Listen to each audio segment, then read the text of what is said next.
Hello boys and girls, this is Mrs. Wagner. This week we're going to do a little more printmaking. We're going to do some leaf printing as well as some fruit and of that celery that looks like roses. I hope you have more celery that you could cut. Otherwise, maybe you can ask a neighbor or another member of your family if they happen to have any celery that you could cut the unusable end off. I know I went to Aldi's to purchase this. It was a little over $1 for the stalks of celery. I keep expecting your parents to buy things. I'm really, really sorry, but you'll still be able to use the paints from last week. Hopefully you thought this was cool. Last week's was cool enough that you kept your celery, because it really, I don't know, if you kept it in a bag and kept it in the refrigerator, which you probably all didn't, because I just thought of that myself right now. So I'm sorry about that, but that would be cool. If you really enjoyed it and used it over and over and still had it, that would save you some time. Since we are only using primary colors, I'm going to make my own green because I want to do a little bit of leaves that have a little tiny bit of green. At least one or two of the leaves, I want to do a little green just to make it a little bit different. So I'm going to start with some yellow. Remember, when you take your primary colors, they make secondary colors. So the red, yellow, and blue are our primary colors. To make green is lots of yellow with a little bit of blue. I have a brush that has some blue on it.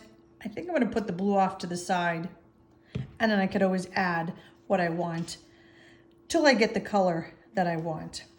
Blue is very strong, very dark color, so it really look how fast that's turned into quite a nice green.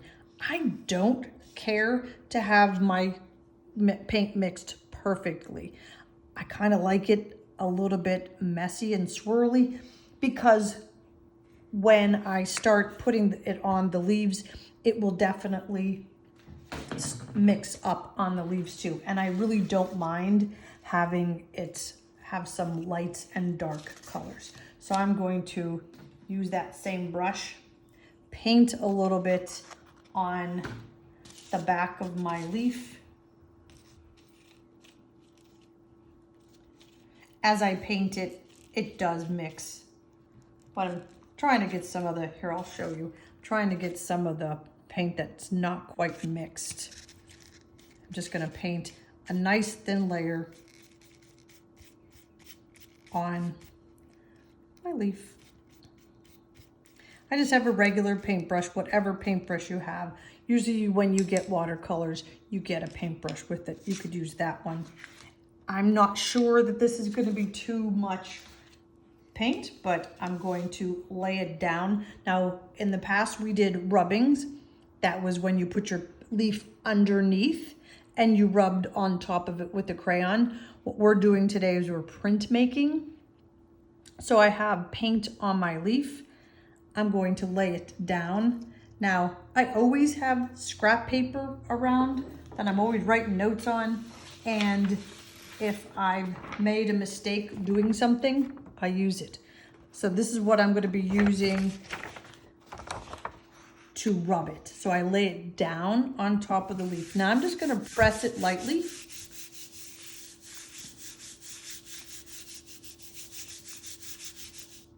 Pick it up. Move this out of the way so you get a little bit of a paint on your fingers. And if you get that on your fingers and you keep smearing, you'll just smear it on the background. So I'm going to lift it, and there's a print. I still have a lot of paint and I didn't push real hard, so I'm going to put it on here. I'm going to have it go off the page a little bit because you know I like having things go off the page. I'm going to put another piece or another side, like this is that side. I'm going to put this side down on it. It's going to get on the extra paper that I have on the table. Any kind of scrap paper, if you have newspaper, if anybody in your family reads the news and has a newspaper or any kind of scrap paper, paper bags that you get at the store. That's cool. Very cool. I really like when you can see all the veins. This was just a little too much paint. Even though I tried to rub it lightly, I got a little carried away and I rubbed too much. But that'll be the last of that leaf that I print. I like these leaves also, so I'm going to put the same paint on it. I'm going to go real light today with this one. I'm going to brush some extra off and just put it on it. We'll see how this works. When you're working and you're creating art, a lot of it is experimentation. Trying something and experimenting. I'm going to put this right here, lay it down, put the paper on top of it. I don't want to put the paper on top of the other prints because they're wet still. So I'll very carefully just rub right on top of that leaf. Let me see if there was extra. It wasn't too bad, not too messy. And then I'll pick it up. Ooh, that looks nice. Obviously, Mrs. Wagner likes leaf prints. I'm gonna do it over here since most of the paint came off of it when I was rubbing it.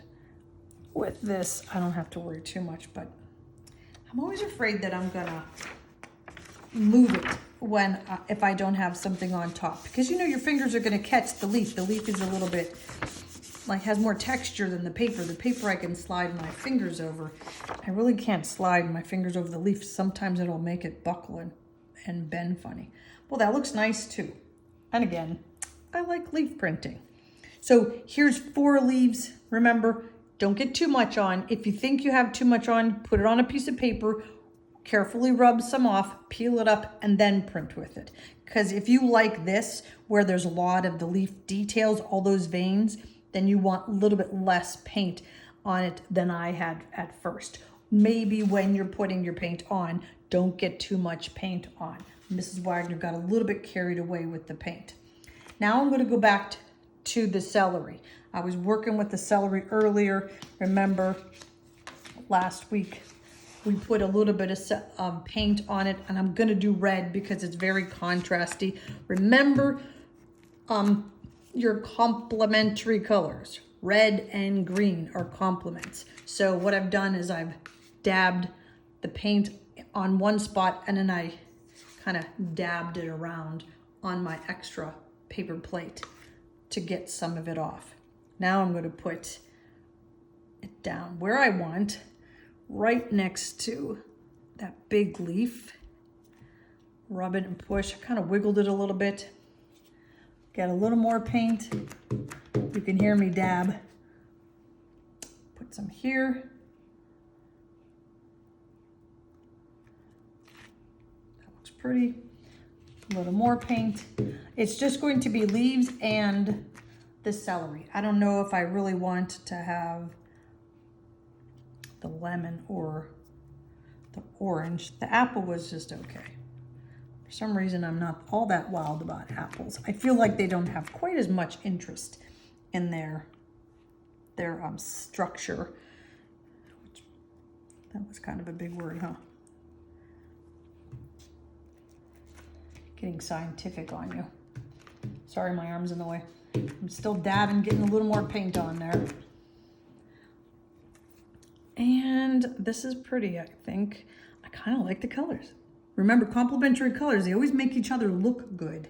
That's why we've always used red and green at Christmas. And if you like orange and blue together, those are complements. Purple and yellow are complements. There we go. I think that's enough.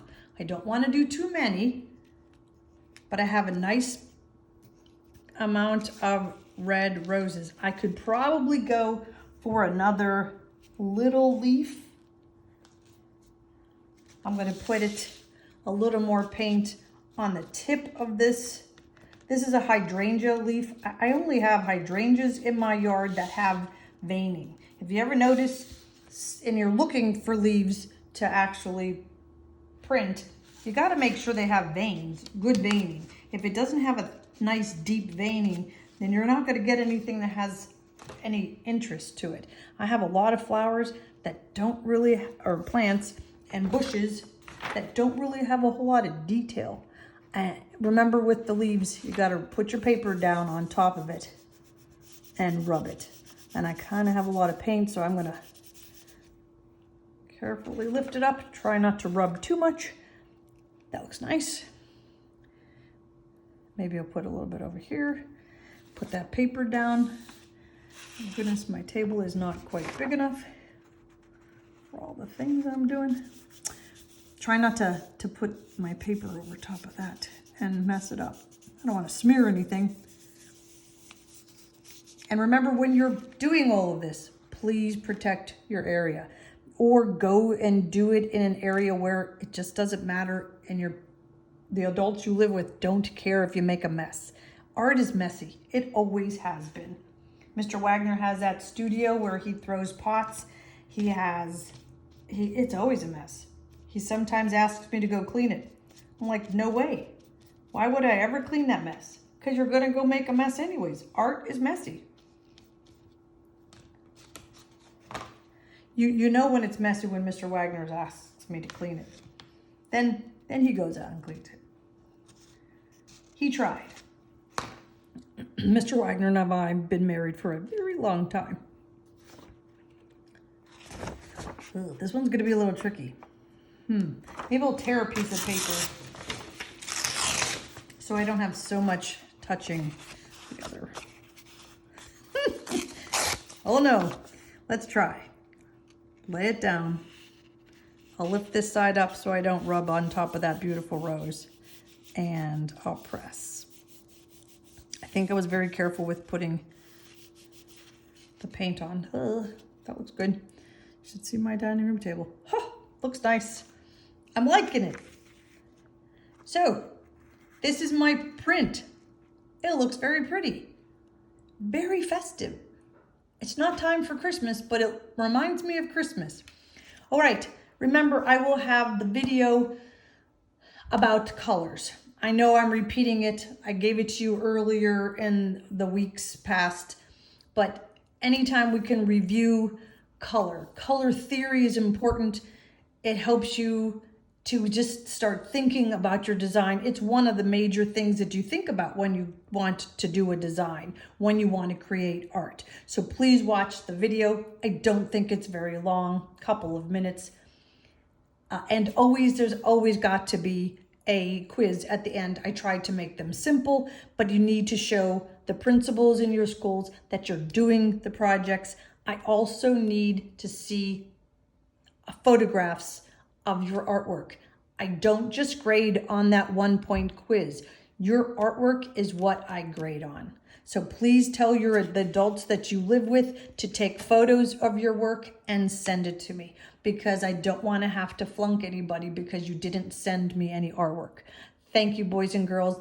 On that note, I will say goodbye, and I hope you have a fun time doing this. I really liked doing this. Thank you.